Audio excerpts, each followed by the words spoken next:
All right, it is the ninth inning of the all-day Selection Sunday Field of 68 spectacular show. And they're bringing in a crossover event for the ages. We've got Sleepers Media, myself, my co-host Carter Elliott. We've got All Facts Media, Ace Robinson. And we've got Heat Check, Eli Boettger.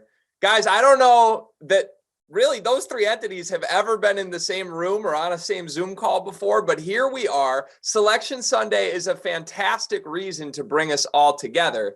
And honestly, if you watched the last hour of this show, you just saw Ashton Gibbs give you 4 1 seeds for his Final Four. Guys, in my book, we are the 4 1 seeds, and they saved us for last.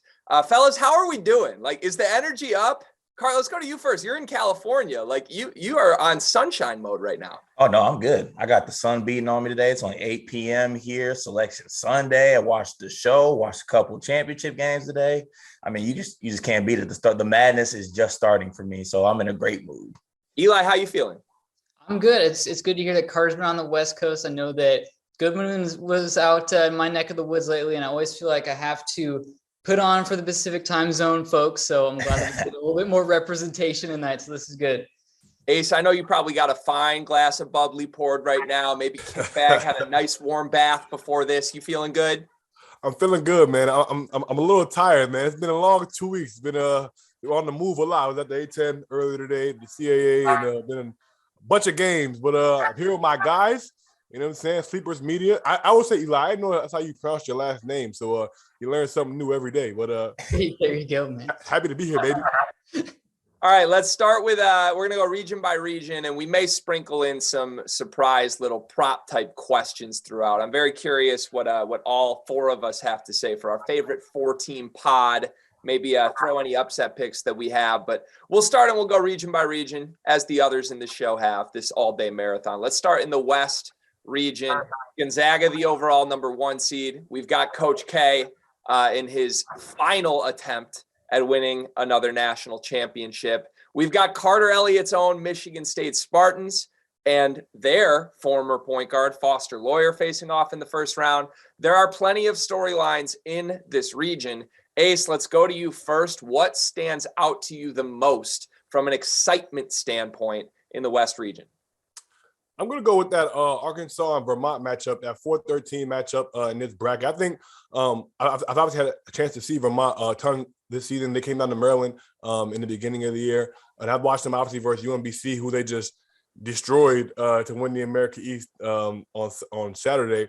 But look, Vermont is one of the most elite offensive teams out of the offensive teams that we have in this bracket, and obviously they're extremely well coached with John Becker, but they have a guy in Ryan Davis in the post, and then Ben Shungu as a guard that are as talented a tandem as we're going to see from the mid majors. Obviously, we saw what Max Abmas and Kevin O'Banner did last season, but this team is elite offensively. Man, John Becker said that this team has a chance to be his best offensive team yet, and he's had some great offensive teams through the years over at Vermont, man, and they're no stranger to the NCAA tournament, man, and they've had a few close calls over the past few seasons, man. And we saw obviously Arkansas had a close call last year against Colgate. Similar team, elite offensively. I think that this Vermont team is one that just because of their experience, because of their offensive, I guess, potency, if you want to say, they're a team that I think can give Arkansas some issues in that first round matchup. So, are you going upset? Is that a formal prediction? That is a formal prediction. I'm picking Vermont over Arkansas in that 13-4 in the West bracket, man. Thank God you did that, because if we had to listen to all that just for you to pick Arkansas, I would have been hot. That would have been the worst way to start this off. I got it too, Ace. There we go. Yeah. I knew Eli was a smart man over there. I like that pick.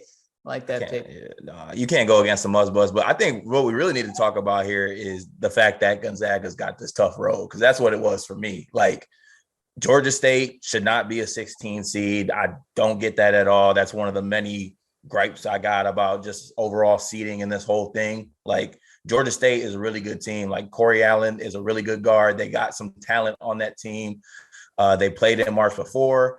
And then, I mean, even in the next matchup, they'll have to match up with a Memphis or a Boise State. Like, that's Memphis is one playing some of the best basketball in the country right now. I think so. It's just like, I don't know why they're doing my Gonzaga. But like I started this year off by saying Gonzaga's finally going to get over the hump and like win it all. And they got to go through this kind of buzzsaw here. So I'm not happy about that. And they might have to see my Michigan State Spartans. And, we're on a revenge tour, just so you know. Yeah, no, it's a revenge tour. I'm letting you know right now, Foster Lawyer, the smoke is coming. Coach K, ice up. See you later. Farewell for good. Texas Tech, revenge from when we lost in the Final Four a couple years ago. It's time.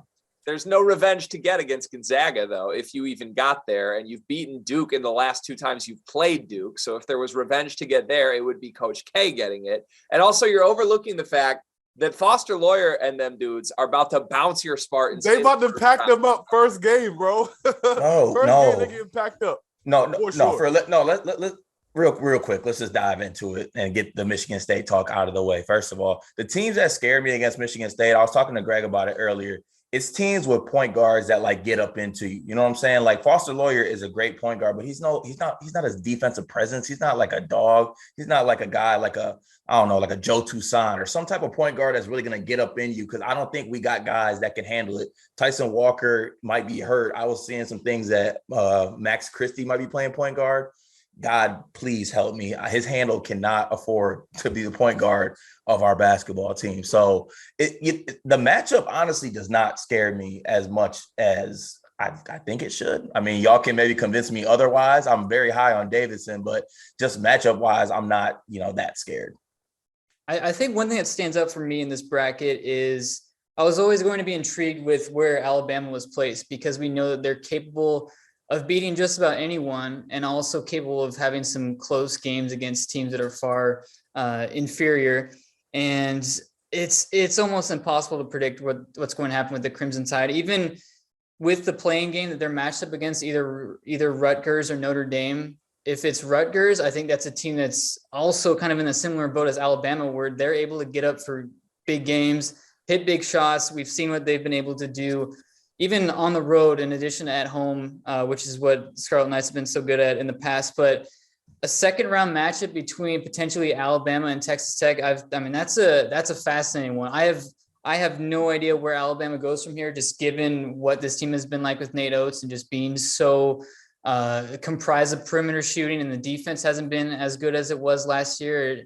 And it's wide open. But I'm curious how that matchup goes, because then Sweet 16, it's probably Duke. Sorry, Carter, but it just goes from there. So it's a fascinating region for sure.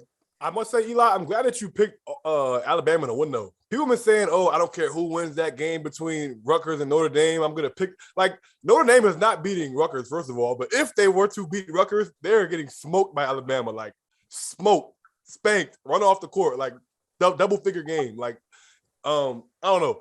I think Rutgers will give them a game, though, just because I think, they had the tournament experience. I think they're just a better basketball team. We've seen them obviously get some big wins during the Big Ten season, but I'm not on this Notre Dame team. I was one of the people, I don't think that they should have been in the tournament, in my humble opinion. But I don't think that Notre Dame is going to win this game. And I think that Alabama is going to win, whether they get Rutgers or Notre Dame in that first round matchup. So, Eli, I think your point about Alabama applies to a ton of teams in this region. And I think it's my biggest, I guess, takeaway from looking at this region. My biggest overarching theme is, like, we've got Gonzaga, who's everybody's number 1 overall seed and everybody's true favorite to win the national title. And then we've got them in a region with a bunch of teams that objectively, if you were just playing one game, you would say Gonzaga is the heavy favorite. But you would also say there's probably 6 teams that, given any night, could get hot and beat Gonzaga. And I'm talking Memphis when I include that group of teams. I'm talking Connecticut. I'm talking Arkansas. I'm talking Alabama. I'm talking Duke. And I'm talking Texas Tech. And maybe Texas Tech is the one that you have to twist a little bit there. But the other teams, like, are really high ceiling, low floor teams, given any given night, depending on how they perform. So I'm curious, because I do have Gonzaga going to the Final Four from this region, but I think they would survive one of those tests. Can they survive like 4 straight just to get to a Final Four is going to be really fascinating to watch. Let's go around the horn real quick. Real quick though, Greg, even I think something to watch. If Boise can win that first game against Memphis, how fun would it be, obviously, to see Mark Few and Leon Rice? Obviously, Leon Rice spent so many years in that Gonzaga program, and they're an elite defensive team, like 17th in the country in defensive efficiency, 5th in the country in offensive rebound percentage. So they're going to hit the glass, they're going to defend, and obviously, just because Leon Rice knows that program so well, knows Mark Few so well, that could be an interesting game for Gonzaga if they match up in that round of 32. Like, don't breeze past Boise in that first round matchup or a potential second round matchup with Gonzaga as well. Yeah, Boise feels like the game where every single year there's like an 8-9 where the national narrative really wants a matchup to happen, like a buzzy team happens, but then that team loses in the 8-9 game and we just get a totally different team. I could 100% see Boise just knocking off Memphis. Let's go around the horn. Give me your teams in the Elite Eight and then ultimately who makes it to the Final Four from this group. Actually, no, let's go back around. I want to quickly go through Sweet 16 because I have a spicy one. I have Gonzaga beating Arkansas, and then I have Texas Tech beating Davidson in my Sweet 16. Yes, I have Davidson knocking off Duke, and then I have Gonzaga beating Texas Tech to go to the Final Four. Cart, we'll go to you next. All right. Of course, you had to put Davidson in there. All right, I got Gonzaga versus Yukon in the Sweet 16, and that's not just because Dowser's going to give me shit for it. I kind of do believe that this team's got a run in them.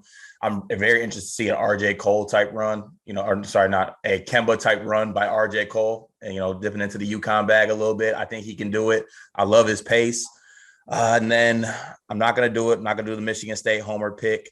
I actually have Texas Tech matching up with Duke in this round. That's, I think that Duke needs to get together. I'm going to stop harping on them and Jeremy Roach being not a point guard that could get them to the next level. I think they'll figure things out. They got too much talent. So I'm going to go ahead and go with that for my Sweet 16, as much as it kills me. I still love you, Sparty. Eli, what do you got?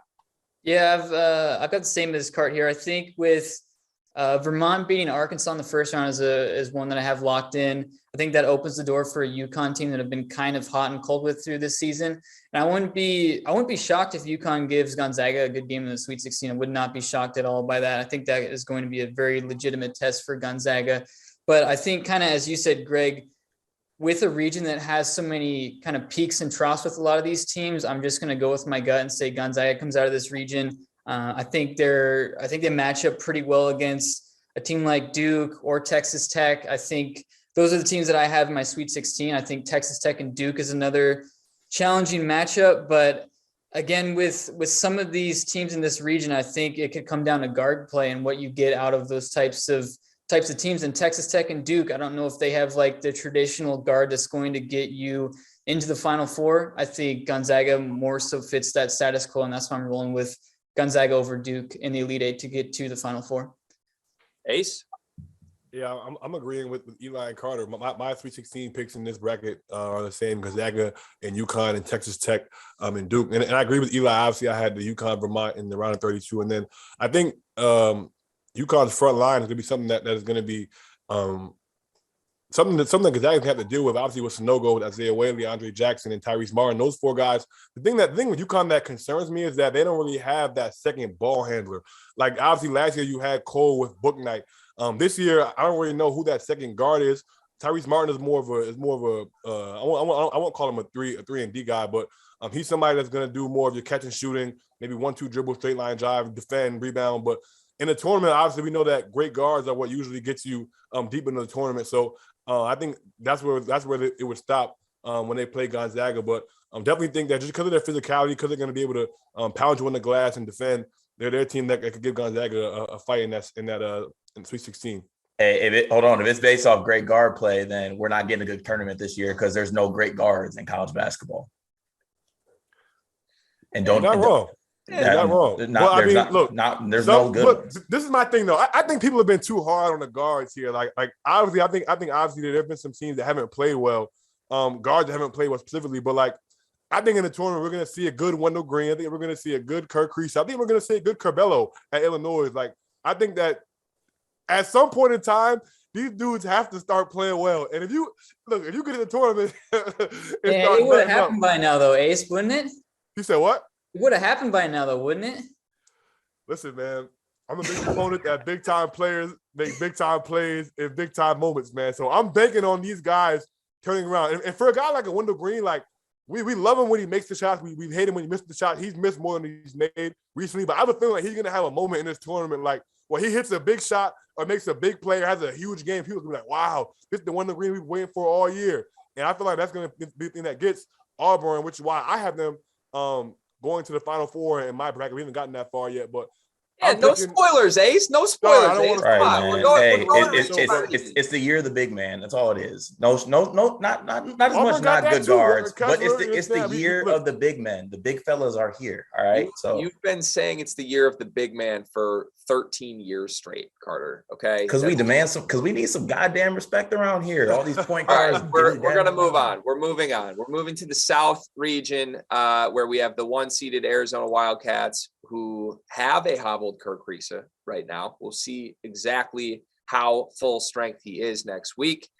Illinois, 4-line for them for the regular season Big Ten co-champs. Potential D. Brown era rematch of one of the greatest games in college basketball history. Villanova on the 2-line. I was waiting for Ace to interrupt Cart and his statement about no good guards by screaming about Colin Gillespie. He did not, so we'll have to talk about that. And then Tennessee is the 3 seed, who a weird spot with Tennessee for me because they're playing fantastic basketball right now, but people are still not exactly like, I don't hear people running to the forefront to say that Tennessee's going to the Final Four. So I guess what stands out to you, Eli, for like, what is there a team that should be slept on in this region? Is this just Arizona cakewalking? What do you make of this?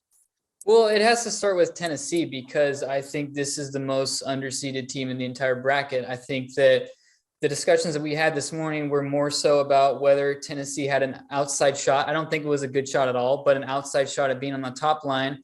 Instead, they're seated behind, well, a Duke team that the metrics just aren't even comparable, and they get a 3 seed. And so, you know, the Volunteers, they've been playing as good a basketball, I think, as anyone of late. And I think that their guards, as soon as they've gone to more of a 3-guard approach, I think their season has really turned around from being a team that could give up 110 points to Kentucky to not being able to even cross 40, I believe, against Texas Tech. And now it seems like things have really steadied out for them. But I don't know about this draw. And I think that even starts with the second round because they're going to get either Colorado State or Michigan. And those are both teams I think are still capable of getting to the second weekend. And I know a lot of people were surprised about Michigan not even being in the first 4, but I think that's another team that could come around. And an angry Juwan Howard is not something that I'd like to see in the second round in this tournament. It just really isn't. So not something Greg Gard wants to see in the handshake line either. There's that as well. But it's a tough draw for Tennessee. And I think even then Sweet 16 against Villanova, that's another extremely good team that has a lot of tournament experience with it. I think the top part of this bracket goes pretty chalk. I like Arizona's draw. I think Houston is going to be slept on just because of the losses that they've had injury-wise and that they've been more of an efficiency darling than one that's actually gotten it done. But I watch Houston, the way that they're able to manufacture extra points and offensive rebounds, and I think that they're going to take care of Illinois in the second round. I think it's going to be an unpopular pick, but I'm rolling with that. But man, it's tough in that bottom half. I think it's Arizona against whoever your choice is between Tennessee and Villanova. Cart, are you taking Illinois to a Sweet 16? No, I'm not getting there. I'm not taking Illinois to a Sweet 16. This side just kind of scares me because as much as I want to pick Tennessee and as great a basketball that they're playing, the back of my head, I can still just think like Rick Barnes in March. It doesn't normally match up. Hasn't gone well as of late. I think they're playing extremely great basketball right now. Still can't believe that Michigan didn't get into the playing game. That's absolutely ludicrous to me. And I'm going to do this, and y'all can go ahead and cook me for it, but Loyola's going to get past Ohio State, and Loyola's going to match up with Villanova. And I'll tell you right now, I'll tell you right now that this Loyola team can hang with Villanova, and they can beat that Villanova team, okay? They have guys that have been there before. It's going to be a game. It's going to be a grinder probably. You know what I'm saying? They're going to grind it out as much as they can. They're a tough team. You know, Drew, up-and-coming coach, showing some great things. This could be the signature, beating Jay Wright in the tournament. Like that just takes it to a whole nother level. I think this Loyola team has the talent to do it, and nothing would make me happier than to see Braden Norris pack up Colin Gillespie. I'll tell you that right now. We'll have to see about that card. I'm going to surprise you when we get to my picks in the Elite Eight and on here. I've been with you for much of the season as an anti-Villanova antagonist, but I've kind of come around. The Big East tournament champs have been playing pretty good ball lately. They survived against Creighton. Gillespie hit 2 massive shots late in that game. I agree with you. I'm in on Loyola over Ohio State. I'm disappointed that it's Loyola because I wanted to pick Ohio State losing to a worse team than Loyola just to prove that I really don't believe in Ohio State. I've been screaming that for a month, but like Loyola, I think is going to open up as the favorite in this game as they should. And I think they take care of business. I have Illinois losing in the first round to Chattanooga. Greg. Part of this is the mental block, but also part of this is that Kofi Coburn's going to go up against someone his own size. Yes, sir. Game. And look, fellas, I was at the Big Ten tournament this weekend, and I went into this thinking, I was questioning how much motivation Illinois would have in this tournament. They just cut down the nets in the regular season. Sometimes as the 1 seed, you don't show up for the conference tournament. You just want to be healthy, whatever. But like Illinois was intending to play through Andre Curbelo for that entire game. And that's not something they've done at their best this season. They played through Trent Frazier and Alfonso Plummer in the backcourt around Kofi Coburn. And that is a much more successful formula. I don't understand why they were insisting on running everything through Curbelo. Jacob Grandison was out. Maybe that's part of it, but maybe Curbelo just can't even be on the floor and not be the primary focal point. I think it's a recipe for disaster for this team, a program that has had chance after chance after chance in March to break through to the second weekend, hasn't done it. I think they had to have been hoping they went up against a team that didn't have answers inside. And to me, Chattanooga does. So that's my upset pick in this region. Ace, you're nodding like you like that. No, that's what I was gonna say, man. I love Chattanooga, man. Like you mentioned, obviously Silvio the Sousa started his career at Kansas. Kofi's not bullying him. Like he's not gonna be all that bully ball stuff is not going on versus the Sousa, man. And obviously they have great guards, man. David John Baptiste, who probably the shot of this whole week in college basketball. I don't know if I've seen a shot that was more Cinderella-esque than that shot he hit to win the SoCon championship against Furman, man. And him and Malachi Smith are probably, I don't say the best backcourt because I love Trent Frazier. But Curbelo, bad Curbelo, it almost cancels out Trent Frazier in that game. And John Baptiste and Malachi Smith, man, are outstanding players. Also, you have my guy Josh Hyani. I'm going to give him a shout-out. I grew up playing AAU with him, and he's backing up the Susan, man. He started his career at St. Bonaventure.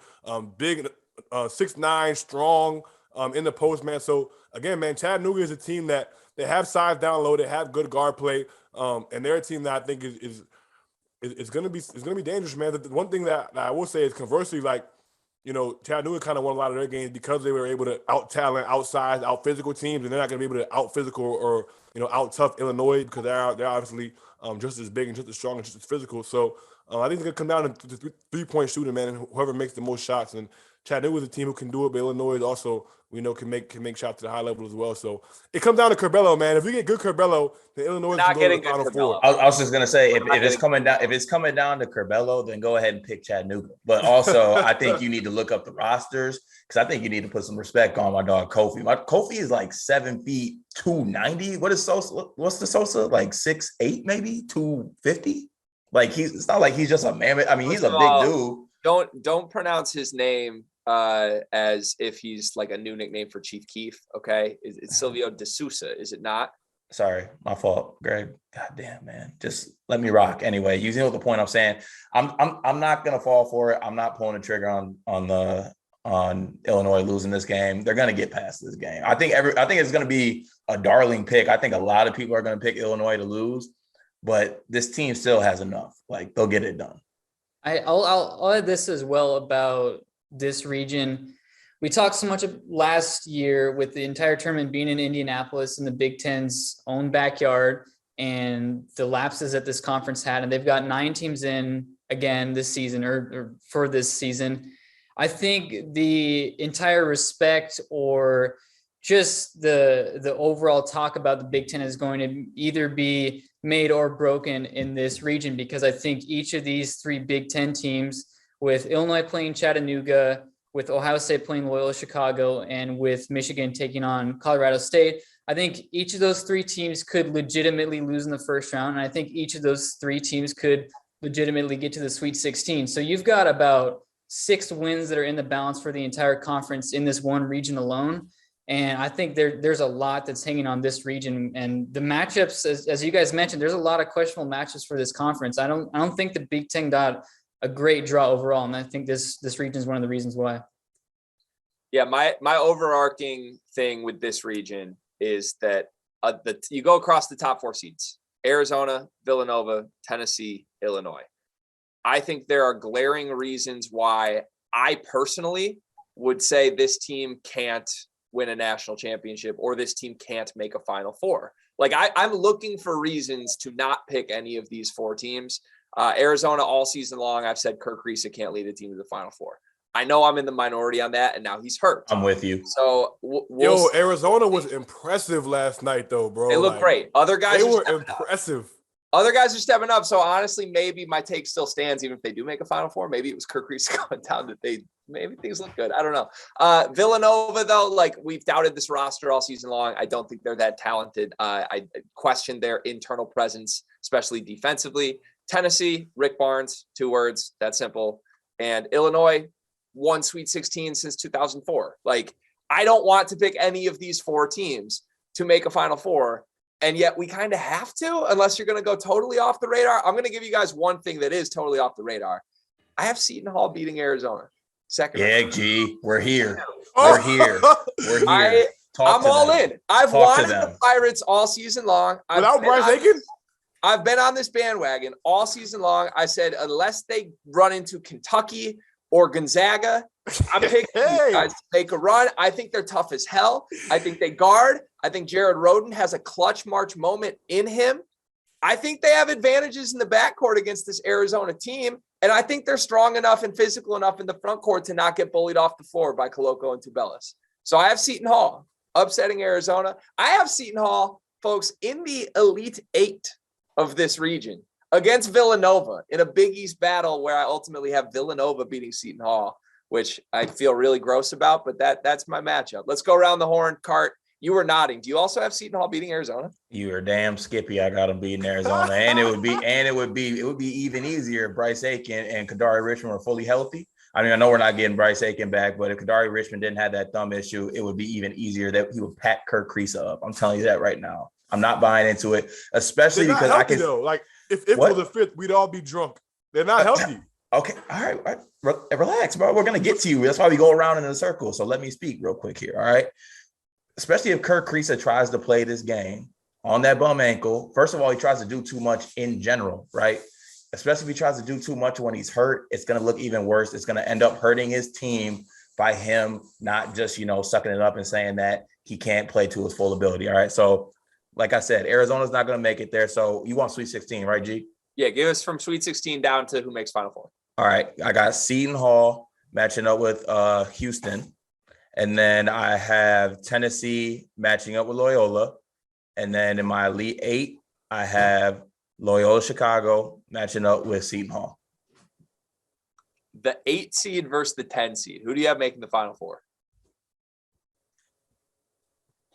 Did I write that right? Oh, my fault. Sorry about that. I have Seton Hall making the Final Four. Wow. Yeah, I'm telling you, we're getting a Jared Roden run. He owes us. He went 1 for 11 in that last Big East game. That's not who he how is. far you live from Flint, bro? I know it was lead in the water over there a little bit ago. Like y'all, you got that supply over there by where you at, bro? It's pure. I see the bracket clearly. I've seen that. I've never seen it this clearly. Ace, I'm telling you. Ace, give him the cheat sheet. What's the Sweet 16 on in your bracket? I can't believe he just said that. Oh man, Sweet 16 in my bracket. I got in this bracket. I'm going chalk. I got Arizona, Illinois. I got Tennessee, Villanova. I had Villanova beating Tennessee again. I had Arizona beating Illinois again. I have Gonzaga and Yukon with Gonzaga advancing, and I have Texas Tech and Duke. Wait, then stay in the South, Ace. We're in Yeah, the South. okay. My bad. All right. So Arizona, Illinois. I got Arizona. Arizona and Villanova is an interesting game because I think the thing that Villanova can do that a lot of teams haven't been able to do against Arizona is that if you can bring Koloko away from the basket and kind of get him in some switches. Obviously, he's very athletic and he can guard guards, but like I think Villanova is good at kind of exploiting certain matchups. Like they're going to post Gillespie, and if we get Gillespie versus Kirk Kriisa, you know who I'm rocking with. You know I'm rocking with Gillespie in that matchup. But Justin Moore, Brandon Slater, Jermaine Samuels, if he can get healthy. I trust the culture. I trust Jay Wright more than anything. With all that being said, I think the one thing that Villanova doesn't have this year that they've had in past years is depth. Like if you look back at those teams that won championships, they could go 8, 9 deep, 10 deep even. They've had 5, 6 guys that average double figures, 4 or 5 NBA guys, like Josh Hart, DiVincenzo, Jalen Brunson, Archie Giacono. The list goes on and on, honestly. But this year they're not deep. So I think the one thing that Arizona can do is that they're going to be able to kind of wear them down throughout the course of the game. I think Arizona is going to get past. I think it'll be a great game, but I think I would pick Arizona in a close game to beat Villanova and get to the Final Four in that bracket. All right, Eli, we saved the best for last year because we all went pretty irrational other than Ace here. But Ace went chalk, so that's almost as irrational as going irrational. What do you have? Well, I'm still reeling from the Seton Hall love that just sprung out of nowhere. So I'm still gathering myself from that. I've got Arizona beating Houston. I think Houston still slept on overall. I think that they're limited. Their ceiling is limited without Marcus Sasser. But I've got Arizona to the Elite Eight. And as I said, the bottom bracket is tough because I still think that Michigan or Ohio State, I know Ohio State's not liked right now. They've lost 4 or 5. But the way that Malachi Branham has been playing of late, I think he can take over particular games. I think the health of Kyle Young is pretty important here. I'm not sure of his status right now. But I do think that the monkey comes off the back of Rick Barnes. I think Tennessee is going to come out of this region. I think this team is really good. They're playing excellent basketball. I've been so skeptical of this team throughout the season because of their ups and downs, but at this point, I've watched them enough of late, and it just seems like a team that is hitting their strides at the right time. I think Tennessee is going to beat Arizona in the Elite Eight and get to the Final Four. Wow. Respect to you. I haven't heard a lot of Vols love on any channel yet so far. So, Eli, credit to you. And you're honestly consistently smarter than everyone else at this stuff. So you might have me reconsidering my bracket and the Vols. Carter, as we move to the East region here, I just want you to know, the only team we didn't talk in depth about from that region was the Michigan Wolverines. Are you proud of me, my friend? I am proud. There's nothing to talk about with that team. Yeah, we'll see. We'll save that for our own episode on the side here. Let's move to the East. Baylor, the 1 seed, Kentucky, the 2 seed, although I feel like everyone and their mamas have Kentucky as the favorite in this region. Purdue is the 3 seed, UCLA is the 4. Bunch of teams that sort of had their time in the spotlight this season at a certain point. Purdue was number 1 overall in the country. Kentucky, I don't know that they ever got all the way up to number 1. Maybe they did, and I'm forgetting it, but they've been in that top 4 consistently all season. UCLA preseason, a favorite to win the national title from a lot of folks. Baylor was the number 1 team in the country at a certain point this season. And then all those teams sort of fell out of favor for various reasons. Baylor got the injury bug. People realize Purdue doesn't guard anybody, let alone the local YMCA in whatever city in Indiana that they're in.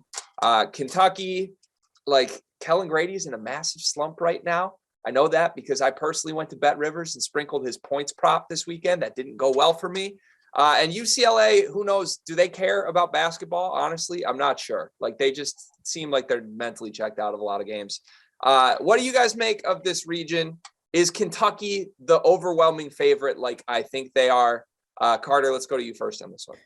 Yeah, I honestly, this lined up great for Kentucky. I think they're just like kind of the class of this air, all the teams in here. I mean, I could see all these teams. I mean, Texas at the 6, Purdue, we don't really know what we're going to get with that team. So talented, but just hasn't seemed to kind of put it together, kind of stumbling down the stretch.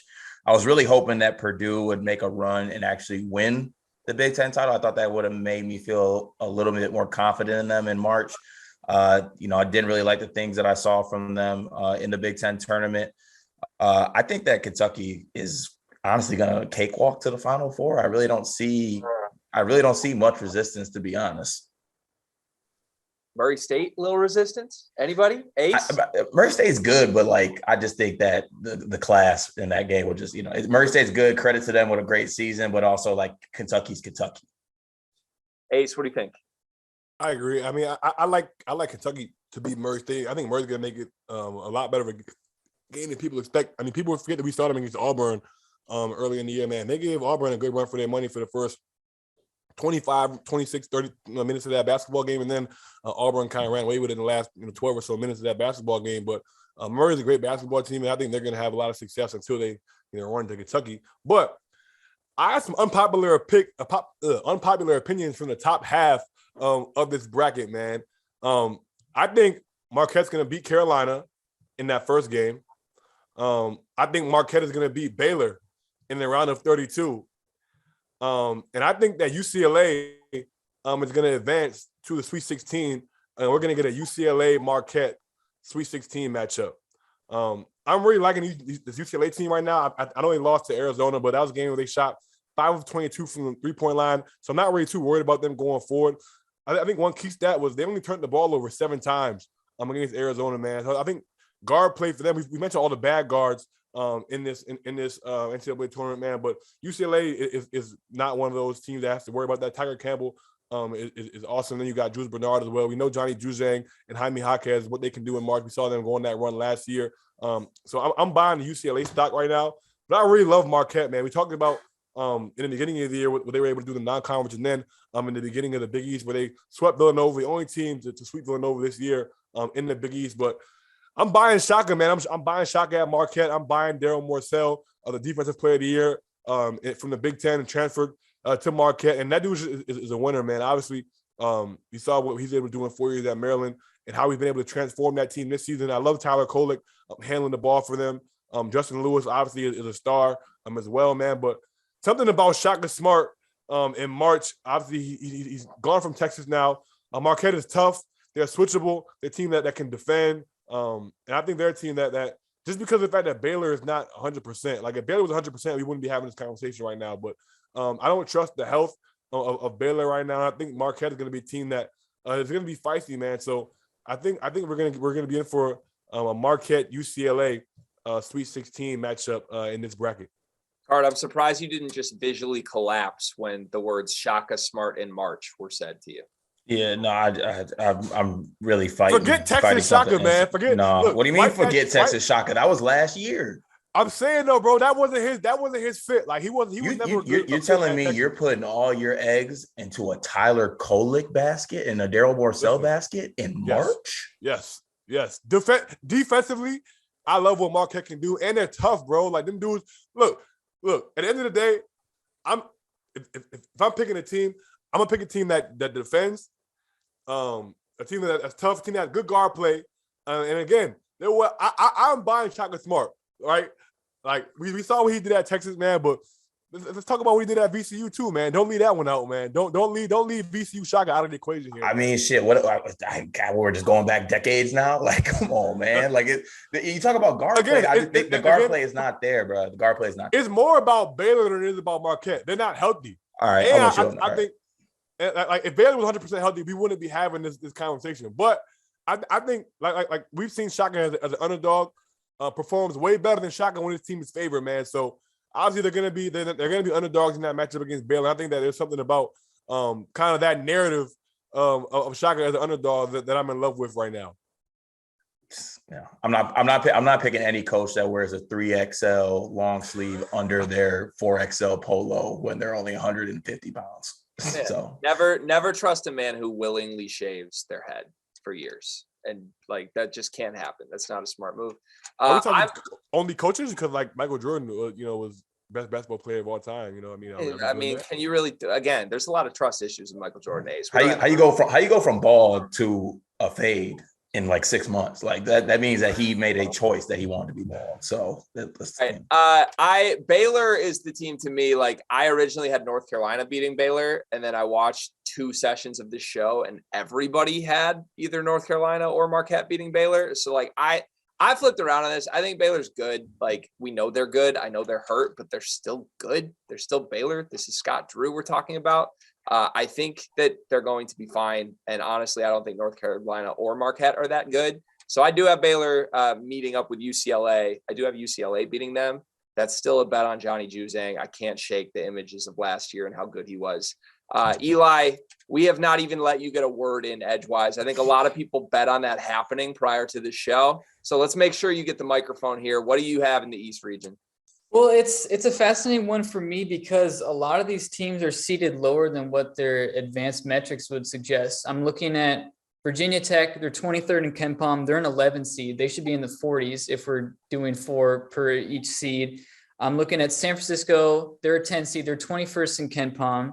I'm looking at Texas. They are 15th in KenPom. They're a 6 seed. UCLA is the strongest 4 seed by a wide margin. Texas is 15th in KenPom. Texas? Yeah. Yes. What?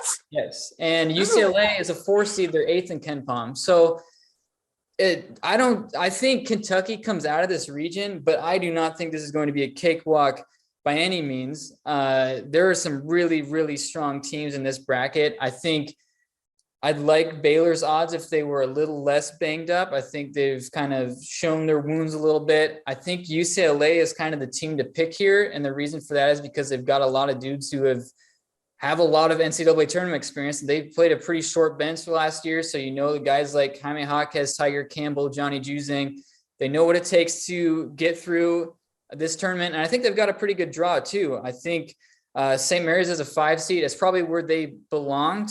But I still don't know if that's a team that's going to advance very far in this tournament. And I think whether it's Wyoming or Indiana, I think they've got a decent shot of beating St. Mary's.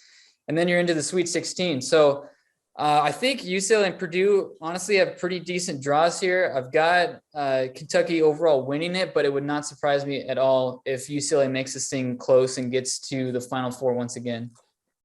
Somebody earlier said has St. Mary's going like the Elite 8 or so. I forgot who it was, but I was like, I don't know. It was on one of these previous shows. I can't remember who it was. I want to say it was T.O., but I could be wrong on that. That sounds wrong because last I checked, St. Mary's isn't in the ACC, and T.O. had like 9 ACC teams that didn't even make the tournament. T.O. had in his day. I just for the record, I have Virginia Tech beating Purdue. I really wanted to pick Purdue to lose in the first round. That was one of my agendas coming into this tournament. I just don't think Yale has the firepower. Purdue doesn't guard at all. Like it took Michigan State's offense to make Purdue's defense look good this week. I don't think there's a want to on that side of the ball. Jaden Ivey is so talented, but he's just not, in my opinion, as productive as he should be. And I could honestly feel that in person this week at the Big Ten tournament. So I have Virginia Tech in the Sweet 16 where they will lose to Kentucky. I have UCLA beating Baylor. I have Kentucky beating UCLA. Let's just rapid fire through yours so we can get to the last region. Ace, what do you got? Yeah, so I told you I had Marquette and UCLA in the Sweet 16. I have UCLA winning that game. I have Purdue, Kentucky in the other bottom half of the bracket. I have Kentucky winning that one. I have Virginia Tech beating Texas, but then I had them losing to Purdue in round 32, Kentucky over Murray. And then I have Kentucky beating UCLA and get back to the Final Four in that bracket. This could be a clean sweep for Kentucky. Eli, what's your Sweet 16 on? Yeah, I have Baylor and UCLA. I have UCLA beating Baylor and also Kentucky getting past Purdue. But I do have San Francisco beating Murray State. I don't think it's popular, but I think that San Francisco can beat Murray State. Art? All right. That West Coast stuff right there. All right. So I got Baylor.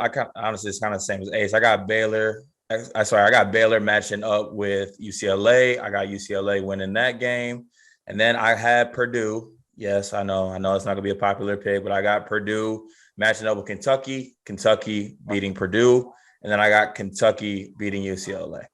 So just for the record, Ace and Eli both had that exact same Sweet 16 on, and Carter chose to say it's pretty similar to Ace, but not Eli. I'm just making notes here, Cart. Not exactly the most court awareness. West Coast thing.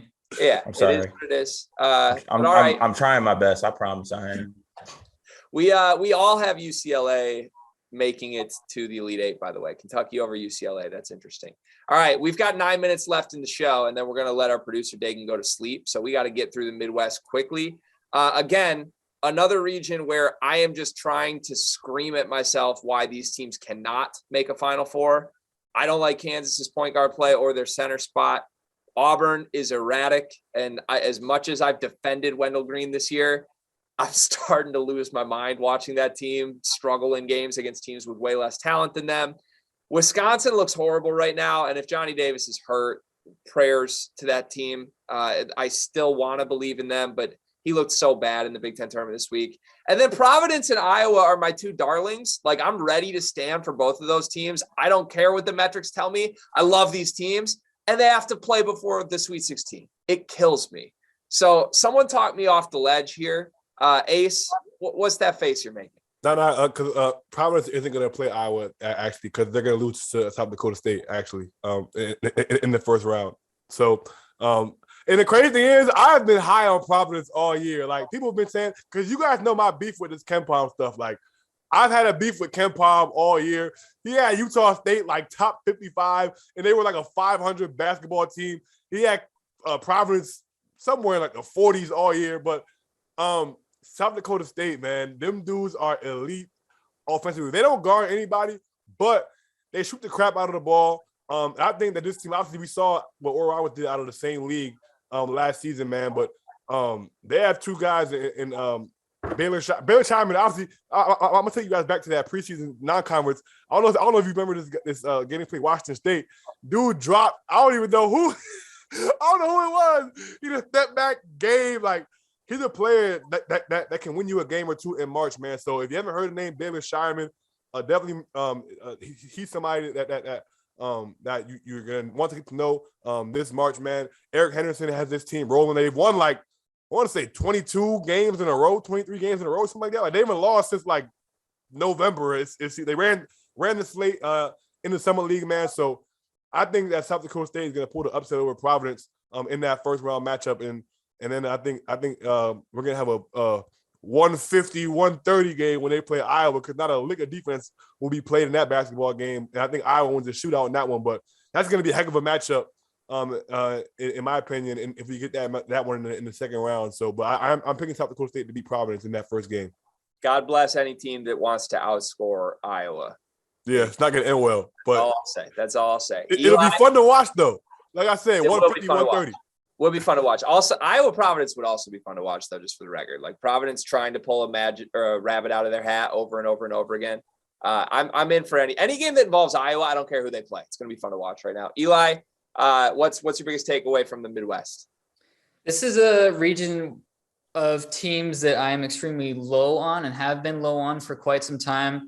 I've made Fran McCaffrey has never been to the Sweet 16 in his life. Very well known. And I also have made well known that I think Providence and Wisconsin are going to be grossly overseeded, and they have the wins to back up what they've done this season. But I just don't think that they're great, consistent basketball teams. And I think that they've got tough matchups. Colgate is an extremely talented team that can shoot absolutely crazy. South Dakota State, it's the same exact thing with them. They're basically the same types of teams and their calibers of what they can do. I have Providence and Wisconsin both losing in the first round, which I think opens up the bracket quite a bit.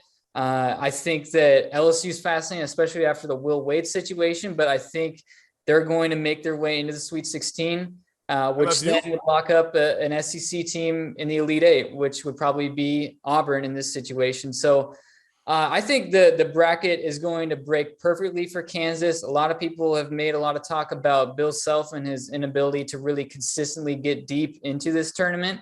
But this bracket, if it's Iowa in the Sweet 16, I like their chances. If it's Auburn or maybe Wisconsin in the Elite Eight, I love their chances there. I think Kansas got a pretty darn good draw here. Cart? Yeah, I'm still reeling from Ace trying to convince me that I should pick South Dakota State because Baylor Shireman hit a step back on a 5th place or 6th place team in the Pac-12. Like, okay, that's dope. Bag work. I just want some honestly, out of this bracket, I just want some respect on Providence's name. Providence needs respect on their name. They're not lucky. Stop using the lucky word. Those dudes are just gamers. They win basketball. They have guys. I never said they were lucky, but this is a bad matchup. They make plays, man. They got winners. They got a closer. They know who their closer is. They can lock down at times defensively. They did slip up a little bit, towards the end of the season in the Big East tourney. It's just a teeny tiny bit. But I need some respect on Providence's name. Like what they did this year, I hate the lucky word. They're just winners. Like the dudes made enough plays when it was time to make plays, and they got it done. So like I think a lot of people, and a lot of people are going to pick South Dakota State. And credit to you, but I think some respect needs to be put on the Providence Friars. That's all. We haven't picked many upsets. They're going to have them. They're going to be somewhere in this bracket. So like I don't understand. Like we have Vermont, South Dakota State. I don't know about that Colgate pick, Eli, but now we've heard Colgate. I don't know, man. They're gonna happen. Somebody losing, bro. Do y'all have Miami beating USC? USC? Yes, No. I do for sure. No. Yes, For sure. guard play. Yes, Charlie Moore, Isaiah Wong, and Cameron McGusty. I'm buying them. Roll Hurricanes. Those are the names of Miami's backcourt. Respect Drew Peterson. So because Miami's backcourt are all old enough to rent cars, that you're picking them. Old wins in college basketball. Okay, got you. Yes. Or old graduates without winning. One of the two happens. There are a couple options there. Eli, quickly, you were shaking your head in disgust at Carter's "they're not lucky" rant. Is Providence lucky?